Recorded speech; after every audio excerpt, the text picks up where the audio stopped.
Hello, OT speedrunners. This is going to be a short tutorial on hovering to Ganon's castle with only 7 chews. So in the past this has been a fairly notorious trick because it's so precise. However, there are a few lineup tricks that you can do to make it a little bit more consistent.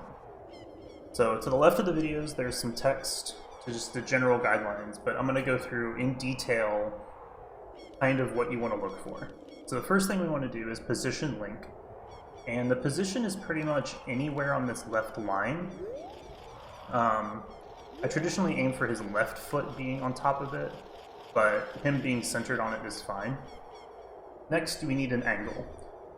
So the angle we want is we want to put the left column, the dark column, that one, between A and C right.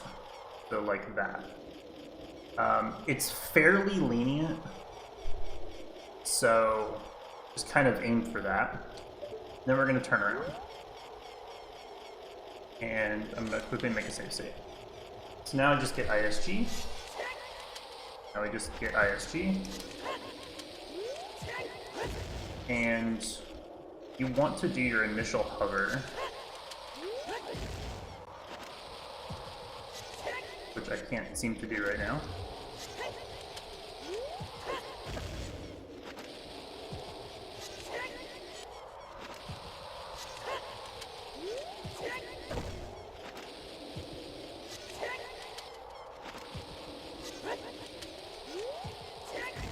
There we go.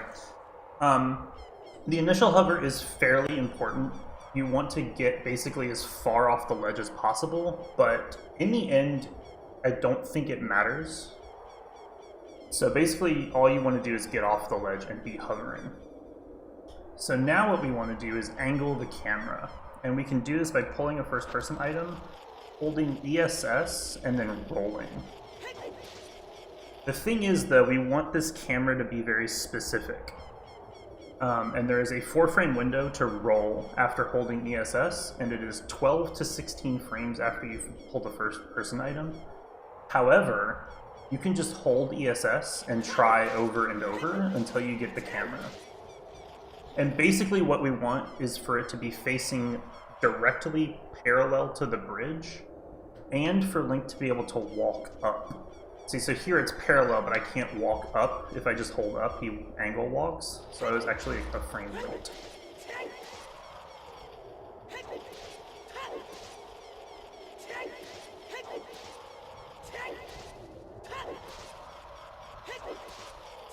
It's a little bit finicky.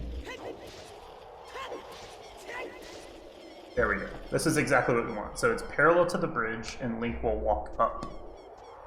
So now we want to do our hovers. The goal of the hovers are to get as much distance as possible, because with this angle we are directly parallel to the closest path to the ledge. And the way to do these hovers optimally is to pull a chew while you're walking up, and then and then all on the same frame you're going to input down, A, and shield. And he will backflip, drop the chew, and you'll go as far as possible without gaining almost any height. So I'm just going to do that. Oops. That can sometimes happen. That happens if you, I think, hold down 1 frame too early. If the hover just doesn't happen.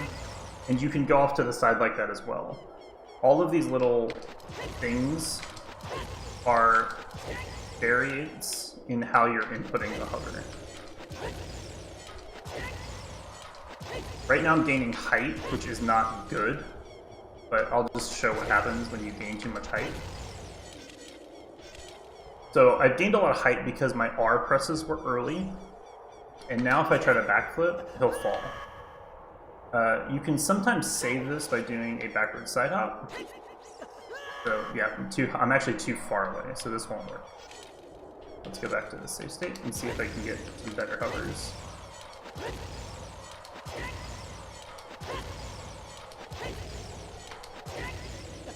Yeah, the last one was weird.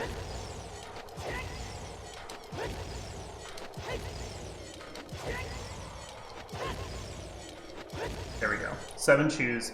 Only, I think 2 of those were imperfect, but they were good enough to be here. So now I should be able to just backflip and land on the ledge. A pretty good cue for this is if you can see Link's head or around the top of his shield is visible. It's a similar to cue to Spirit Hover, actually, as to whether or not a backward side hop may work. So yeah, I haven't worked out all of the frame data for this. There's just a lot of it. But hopefully this can get everybody started on doing 7-chew hovers and being fairly comfortable with them. Yeah. Good luck on everybody's speedruns, and thank you for watching.